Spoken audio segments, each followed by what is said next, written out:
The Yamaha Clavinova line started off as an original digital piano. Today the product has grown to 3 different product lines, the CLP, the CVP, and the CSP. Today we're going to focus on the CSP and the CVP and what those products bring to the table and how which one might be correct for you.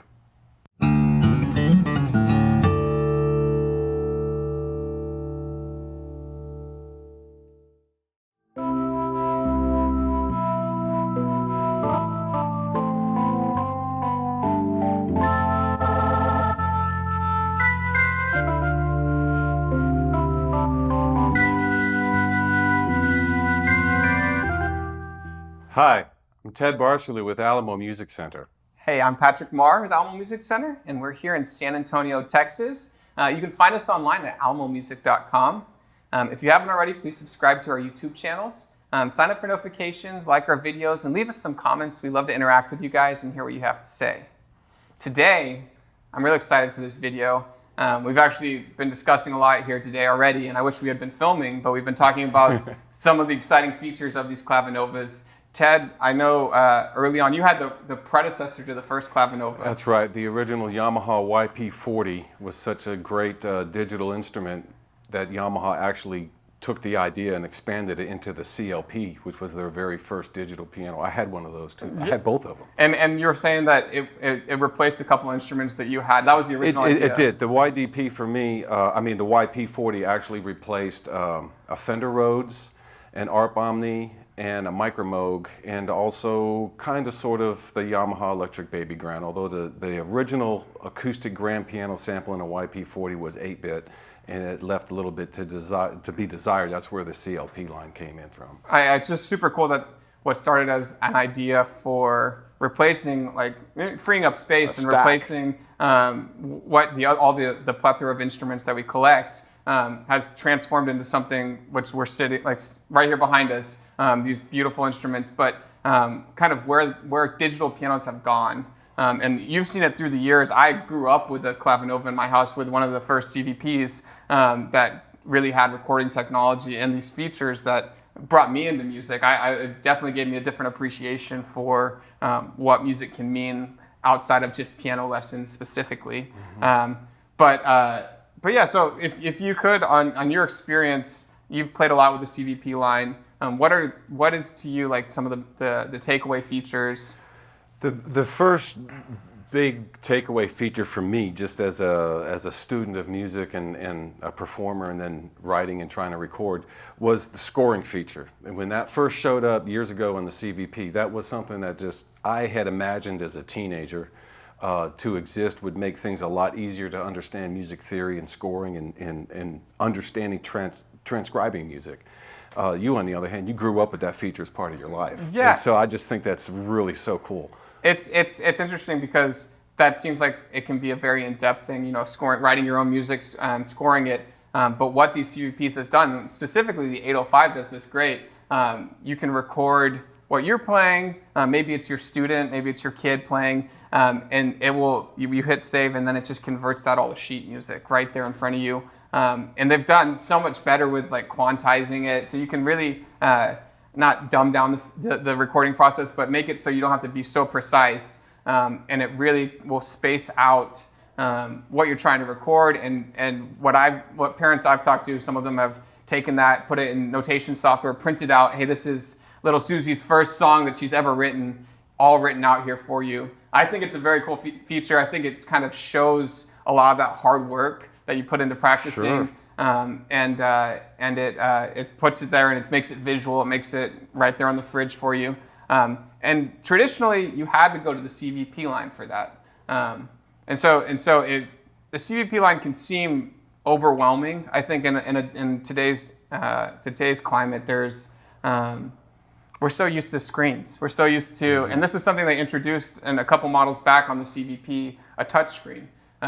And people really were drawn to that feature. I know churches, choirs, choir directors, band directors. It's easy to catch on to. Mm-hmm. It works like you think it works. Exactly, and it's a feature they introduced, and it slowly became the main feature, I think. And I want to speak for Yamaha development here, but I think that's kind of where the CSP idea started to arise. And so we have the CSP that was released, I think, about 3 years ago. 3 years ago, 2017. And what was your initial impression of the CSP? I thought it was like the CLP line, but it had all of the uniqueness of the scoring features and the ability to show you how to make a multitude of charts out of one song. So if you have a 3-chord song, C, F, and G, it'll show you a number of different ways to play a piano part in C, F, and G. And I thought it was just a perfect instrument for a student of any age to learn more about writing, transcribing, or understanding music from a written level and at least a chord chart level to understand how you can get melodies out of just a chord block. And that part, I think, is just wonderful for the CSP, besides the lights actually showing you, like a video game, how to play the piano. Yeah. I mean, that right there to me, I thought, man, you can get a kid and he'll be a genius in no time. Not even a kid, an adult. Yeah, an adult, yeah. So again, another feature I think they have pulled from the CVP line, which was aimed more at beginners. So you look at, just if we take a step back, if you look at the CVP, kind of looks complicated. We're used to that. We're used to a touch screen in today's society. We're used to computers almost are out of date with keyboards. But you see all these buttons and you go, wait a second, this looks complicated. Am I flying a plane here, or am I trying to play piano and compose? But there was this feature, and it's called Show Me the Lights or Follow the Lights. Follow the lights on the CVP line. And it was just a light that lit up above each key top, red for white notes, green for the black notes, sharps. And it was a cool feature. It was shown in a lot of showrooms around the country. Oh, look how easy it is. You can look at the screen. It's telling you to play a C. This is the C note that you're trying to play. And it really drew in a whole bunch of beginners. But they thought, look at all these buttons. What am I going to do with this? I'm a beginner. Should I stick with an acoustic piano? It's not going to distract me. And I think Yamaha took that to heart, and what you had just spoke about, the follow the lights features on the CSP. Do you want to expand on that? It's a very cool feature. We're going to show you guys that as well. It's kind of like the first time I saw it, I thought it was like Space Invaders for the piano. And as they drop down, it's showing you this is the note that's coming up to play, and you play it, and when the light goes away, you let off. And it seemed like it would be real complicated to handle a bunch of lights, but it doesn't take long to catch on. If you've been a lifelong piano player and you kind of know how to play, it's a lot harder than if you don't know anything. For me, I had a real hard time trying to play the drop lights. And then in instances in the store, there's been people come in that have never tried to play the piano. Gamers sit down and do a perfect job at it. And they never knew they could play the piano. They had no idea what they were doing, but they played it perfectly just by following the lights. And it's really kind of a unique feature. It's very cool, and I think you hit the nail on the head. It's aimed for someone who's interested in music, who probably has never played the piano or maybe played when they were very young. But it's a new way to kind of use these MIDI files. And on the internet, there's a plethora of information of, you want to learn how to play Bach, here's a MIDI file. If you want to learn how to play this, here's a MIDI file. And what you can actually do is get that in your application and be playing along to these sheets. You can be playing along to lessons that are preloaded into the app. We're going to show you some of that, but it really kind of transforms the way that you can read sheet music and makes it more visual for the beginner player. And so I think we're getting to this point of, is the CSP aimed at an advanced player, or is it aimed at getting someone who's maybe interested in music but hasn't been involved? The only way I can answer that question is like a CVP. It's either for the very beginner or the most extreme experienced, and both units work in the same way. Mm-hmm. So it just depends upon the application, whether it's an organization or a church or a music group. They may enjoy the CVP. A teacher and a student relationship with scoring and transcribing might enjoy the CSP. Mm-hmm. However, if you're the guy at home that's paying for it and you're not involved, you're going to enjoy either one of them. Yeah. You know, and so that's the one feature about the CVP that I've sometimes have underestimated. That's a real big deal when it gets into its location, whether it's a home or a church or whatever it is, or a school, is the harmonizing with the sing-along feature, because that brings a full karaoke band with you which the CVP does not have. But at the same time, that's a feature that can draw in a whole audience of people. Everyone can hold a microphone and sing. And most people want to do that. So that is a key feature on the CVP, especially if it's a song that you pick or you change the arrangement on or make your own arrangement on as well. Yeah, and it's also a little bit more of an advanced instrument when you start looking at some of the features that are deeper in the buttons. A lot of the times on the CSP, you're going to have to go through some menus to change the voicing. It's not instantaneous where you're like, oh, I need to switch to this. I need to change the ending. So in the style section, which has been a big draw of the CVP for years, it's a one-man band basically. It works a lot like the old organs used to work. And so the whole left side of the CVP is going to be the style section. And the way that works is it reads what note you're playing in your bass hand, and then you can play some melodies on your right hand. It really kind of makes it a unique experience because it sounds like you're playing with a full rock band, or you're playing with a country band, or you're writing classical scored music. They've taken some of those features and they've put them in the CSP. There is a style section. It's a little bit more limiting, and also it's not as easy as touching different buttons to change. We want to go into section B now, or section midstream, C. right? Yeah, or as you're going. And so you've spoke to this before, but there's a whole community online of people who will make their own styles.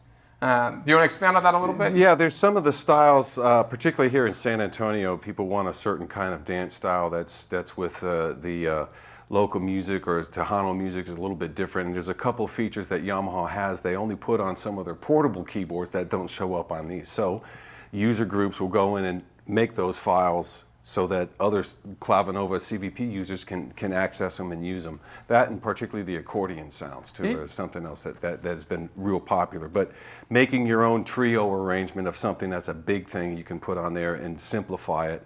You can cut out tracks and do all different kind of things. It's really a lot of fun. It's a lot of interest. And that's something that Yamaha identified as people were doing outside of their unit, and they brought it back into their unit. They have a style creator now on the CVP-800 series, which is just really cool. And you're able to kind of create that own style that you want, if nothing else fits there. And they have a ton of styles in these instruments. Yeah, the one that the style the format, what I really like is if you have a song that someone has written and you want to produce it, and they say, I want the instrumentation kind of like this song. There's thousands of songs you can go in there and find the format of this kind of electric piano with this bass and this drum sound, and maybe this kind of guitar sound, whether it's acoustic electric, and they'll have a name for the style that will be real close to the song that they're copying. And most times they're kind of self-explanatory. The one I remember for Sting. For Sting, Every Breath You Take, they call it like Breath Take or something. I don't know what it is. It's you very put similar. it in there and it has all those sounds. So your song will have that instrument set up when you go into at least initially start to record it or set it up or stylize it. Mm-hmm. And so that's how in depth the CVP line can be. And it's really I really feel like the branch out into the CSP line has been separating two very high level technologies, following the lights, following sheet music, and then creation. And it's kind of separated these two. And to me, the CVP line is set up for you to be a master of your digital piano. It's set up so that you can create like a professional home recording system, all contained in a unit that doesn't have other applications on it. Don't forget, Alan Menken is the guy that composes a lot, if not most of the music for the last 25 years for Disney. And the CVP line has been his go-to line in terms of creating, writing, and putting production and pre-production together, in some instances drawing the scores off of there so he doesn't have to retranscribe it. And that to me is almost like, you know, the Vangelis Masterpiece keyboard where you just do everything on there, all your arranging and organizing. Yeah, and so they've taken a lot of that and they saw how important that was, and they've moved a lot of those basic features to a new line called the CSP. That CSP line is going to have sheet music that you can follow or write. It's going to have voicing that you can work with, styles that you can work with, but it's not going to be as in depth, and it's going to be an easier gateway, especially with that follow the lights, the streaming lights. I feel like when this was introduced, the CSP line. Not a lot of initial reactions were, oh, well, they just took all those buttons, they consolidated it, and they put it on an iPad for the Smart Pianist. The CS, the S stands for Smart, and I think the more that we've spent with it after a couple years, the more we've seen the CSP has been a great addition for beginners and intermediates, and maybe some players who haven't played in a couple years that want to get re-involved. And the CVP has continued to kind of be that staple in churches and choir directors love it. It's also been a great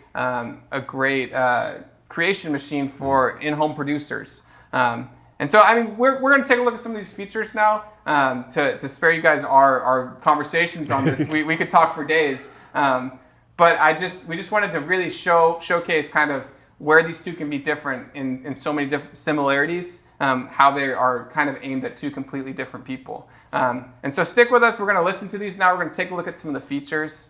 Please leave us some comments if you want us to cover anything else or explain to you. But let's take a listen.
Two great instruments for two different buyers. Again, we could have gone over these features for days, for hours. I hope you guys enjoyed that. The CVP, again, more of a fully contained instrument. It really just is limitless on the features in there. I really think it's for someone who's not just interested in piano, but more interested in the composition, more interested in creation, playing saxophones, playing electric pianos, playing all these different things, especially drums. Kids love the drums, so parents watch out. But the CVP really is just that fully contained unit. And the CSP. The CSP is a wonderful addition to the educational process of music and playing the piano. It gives you more details on playing the piano, and it gives you an overall concept of how music transcription works by giving you examples. It's very inspiring and educational toward creativity and using a piano and music the way that the person wants. Even though you can do the same thing on the some of the same things on the CVP, the CSP has a little bit more affordability. We haven't talked about price. There is a differential on price that does split out some of the features, but the CSP is a premier educational learning and advancement tool for the piano. Yeah, of course. And thank you guys again for tuning in. We're Alamo Music Center in San Antonio, Texas. You can always find us on the web at alamomusic.com. If you have any questions, please leave us some comments. And again, we're always willing to talk. If you go to our website, we have someone on our chat pretty much all the time. And we also would love to hear from you guys. If you want to give us a call, talk about anything, we can definitely hopefully find some informative information to give you guys. But yeah, thanks for tuning in, and check out some of our other videos and leave us some comments, like our videos, and sign up for notifications. Thanks. Thank you.